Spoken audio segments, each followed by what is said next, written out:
ನಿಮಗಿದು ಗೊತ್ತಾ?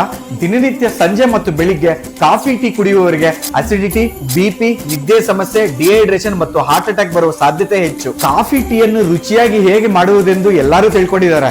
ಆದ್ರೆ ಅವುಗಳನ್ನು ಕುಡಿದ್ರೆ ಬಾಡಿ ಒಳಗೆ ಏನಾಗುತ್ತೆ ಅಂತ ಒಬ್ರಿಗಾದ್ರೂ ಗೊತ್ತಾ? ಒಂದು ಕಪ್ ಕಾಫಿ ಕುಡಿದ್ರೆ ನಿಮ್ ಬಾಡಿಗೆ 150 ಮಿಲಿಗ್ರಾಮ್ಸ್ ಕೆಫೇನ್ ಅನ್ನೋ ಕೆಮಿಕಲ್ ಸೇರುತ್ತೆ. ಒಂದು ಕಪ್ ಟೀ ಕುಡಿದ್ರೆ ನಿಮ್ಮ ನರ್ವಸ್ ಸಿಸ್ಟಮ್ ಇಮಿಡಿಯೇಟ್ ಆಗಿ ಹೈಪರ್ ಆಕ್ಟಿವ್ ಆಗುತ್ತೆ. ನಿಮ್ಮ ಕಾಫಿಯಲ್ಲಿ ಇರೋ ಕೆಫೇನ್ ನಿಮ್ಮ ಬ್ಲಡ್ ಲೈನ್ ಅಲ್ಲಿ 12 ಗಂಟೆಗಳ ಕಾಲ ಇರುತ್ತೆ. ಈ ಕಾರಣಕ್ಕಾಗಿ ನೀವು ಮಲಗಿಕೊಂಡರೆ ನಿಮ್ಗೆ ನಿದ್ದೆ ಬಾರದೆ ನಿದ್ರಾಹೀನತೆಯಿಂದ ಹಾರ್ಟ್ ಅಟ್ಯಾಕ್ ಬರುವ ಸಾಧ್ಯತೆ ಹೆಚ್ಚು. ಈ ನಡುವೆ ನಾರ್ಮಲ್ ಕಾಫಿನ ಮಾಡಕ್ಕೆ ಕಷ್ಟ ಆಗ್ಬಿಟ್ಟು ಇನ್ಸ್ಟೆಂಟ್ ಕಾಫಿನ ಕುಡಿತಾ ಇದಾರೆ. ಈ ಕಾಫಿ ಕುಡಿದ್ರೆ 4 ಸಿಗರೇಟ್ ಸೇರಿದಂಗೆ ನರಕಕ್ಕೆ ಫ್ರೀ ಪಾಸ್ ಸಿಕ್ಕಂಗೆ. ಕಾಫಿ ಟೀಗೆ ಪ್ರತ್ಯಾಮ್ನಾಯವಾಗಿ herbal tea, lemon tea, hibiscus tea ಮತ್ತು ರಾಗಿ ಮಾಲ್ಟ್ ಕುಡಿಯುವುದರಿಂದ ಕಾಫಿ ಟೀ ಕುಡಿದಷ್ಟೇ ಫೀಲ್ ಬರುತ್ತೆ. ನಿಮ್ಮ ಆರೋಗ್ಯ ಕೂಡ ಕೆಡುವುದಿಲ್ಲ.